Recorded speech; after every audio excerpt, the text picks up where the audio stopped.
So the way we are going to figure out how to define a function that undoes the sign of x is to acknowledge that we know there are infinitely many answers. But if I use this notation, if I ask for the arc sine of x,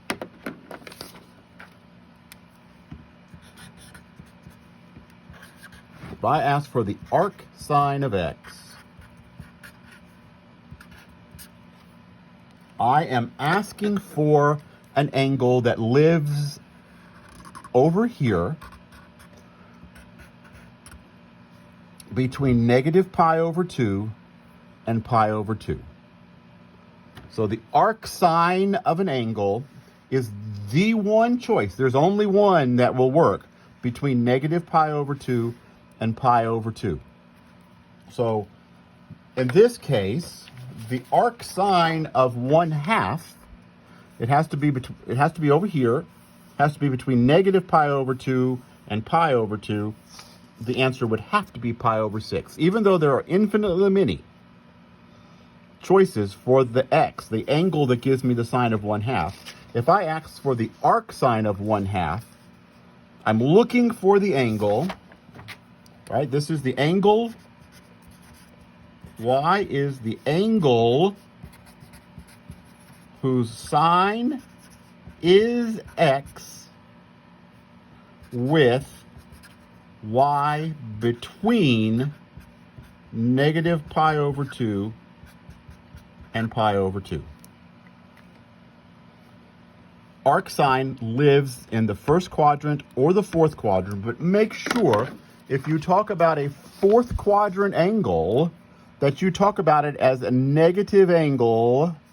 Like this isn't 11 pi over 6 when we're using arc sine. It's negative pi over 6, negative pi over 4, negative pi over 3, negative pi over 2. The angles in the fourth quadrant are negative. Think of them as negative. These are just the regular angle. So the arc sine of 1/2, what angle has sine 1/2? That's pi over 6. Now, it's not 13 pi over 6 because 13 pi over 6 is bigger than pi over 2. Now, as you might suspect, we have also an arc cosine. Y equals arc cosine of x means that y is the angle whose cosine is x with y between 0 and pi.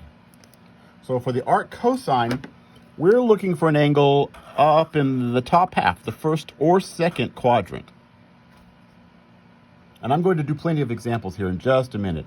So the arc cosine lives in the top half of the unit circle. The arc sine lives in the right half. And over here, this top half goes from 0 to pi. The answer to arc cosine is always going to be positive. It's going to be between 0 and pi. The answer to arc sine could be negative. Now, your calculator probably has arc sine and arc cosine on them. They probably use that notation that I mentioned earlier in the other video. Or maybe this video, it's all blurring together. Your calculator has them, and they'll use that notation. Now, the other 4 arc trig functions, for example, arc tangent. Y equals arc tangent lives over here, just like arc sine.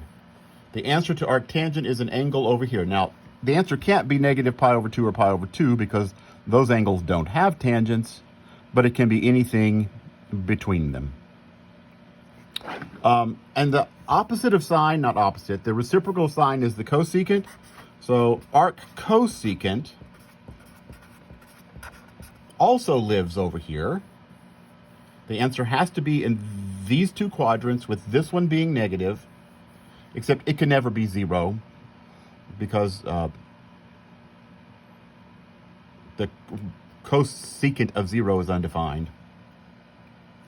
And the other ones live with the top half. So for example, y equals arc cotangent of x lives in the top half of the unit circle. And y equals arc secant of x. Secant and cosine are closely related, also lives in the top half. There are restrictions. Arc cotangent can't be 0 or pi. It's just never going to be the answer. Arc secant can never be pi over 2. That's never going to be the answer. But you should learn where they live. And I will tell you that this is what is called the trigonometry-friendly definitions of arc cosecant and arc secant to restrict them here. Some calculus texts do it totally differently, and put both of these in the first and fourth quadrants instead of first and third. Instead of the arc cosecant and the arc secant are sometimes defined differently. Our text has got this what they call trigonometry-friendly definitions. We're going to use the top half for all three of those and the right half for all three of those. The next video will have a bunch of examples.